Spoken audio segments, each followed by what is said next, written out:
আমরা ক্লাস 8 এর ইংরেজি চ্যাপ্টার 5 এর 5.3.1 এ যে টেবিলটা আছে সেই টেবিল কিভাবে কমপ্লিট করতে হয় বিস্তারিত আলোচনা করব। চলুন শুরু করা যাক।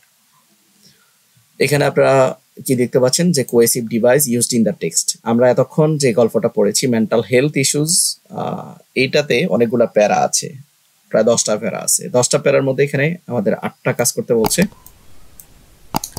প্রত্যেকটা প্যারাতে কি আছে, কোহেসিভ ডিভাইস আছে, এবং এখানে বলছে purpose of the purpose of the text. তারপর চাইলে মেন্টাল হেলথ ইস্যু যে গল্পটা আছে এই গল্প থেকেই আমাদেরকে কোহেসিভ ডিভাইসগুলো আইডেন্টিফাই করতে বলছে।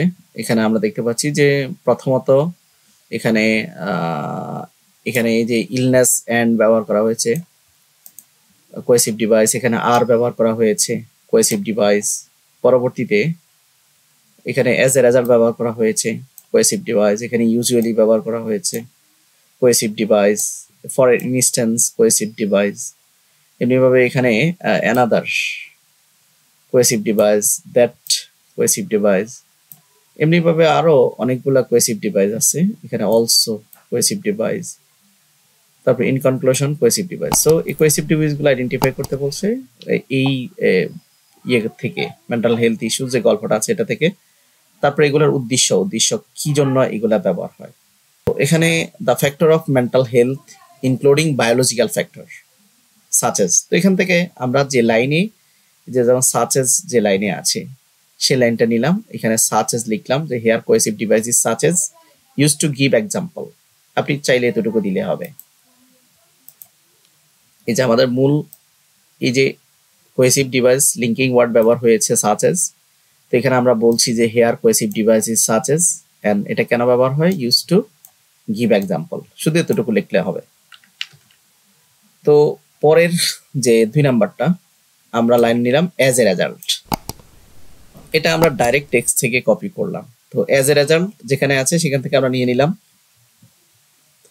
তো এখানে বলছে here cohesive device is as a result, এবং এটা কি কাজ, এটা কোন দেশে ব্যবহার হয়, use to reason effect or reason. পরে আরেকটা প্যারা থেকে আমরা নিলাম ট্রুমা অর অ্যাবিউজ। এখানে আমাদের কোহেসিভ ডিভাইস হচ্ছে অর। তো এখানে বলছে here cohesive device or is use to show alternatives. বিকল্প বোঝানোর জন্য অর ব্যবহার হয়। তারপরে এখানে হচ্ছে ইউজুয়ালি, এখানে এই ইউজুয়ালিটা হচ্ছে কোহেসিভ ডিভাইস। আবার এখানে কিন্তু বিকজ আছে, আমরা দেখতে পাচ্ছি বিকজটা কোহেসিভ ডিভাইস। তো আমরা যে কোনো একটা মেনশন করব, যেটা আমরা পারপোজটা লিখতে পারবো। এখানে বলছে কোহেসিভ ডিভাইস হচ্ছে বিকজ, এন্ড এটা ব্যবহার করা হয়েছে কেন, রিজনস শো করার জন্য, ইউজ টু গিভস রিজনস। পরে হচ্ছে এখানে এক্সাম্পল।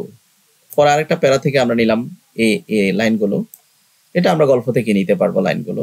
ফর ইনস্ট্যান্স এখানে বলছে here cohesive device is for instance, আর এটা ব্যবহার করা হয়েছে কেন, give example, use to give example. Okay, পরের আরেকটা প্যারা থেকে আমরা নিলাম যে এখানে এন্ড। হ্যাঁ, তো এন্ড কি করে, হেয়ার কোহেসিভ ডিভাইস এন্ড এটা ব্যবহার করা হয় কেন, connect similar thing to similar thing.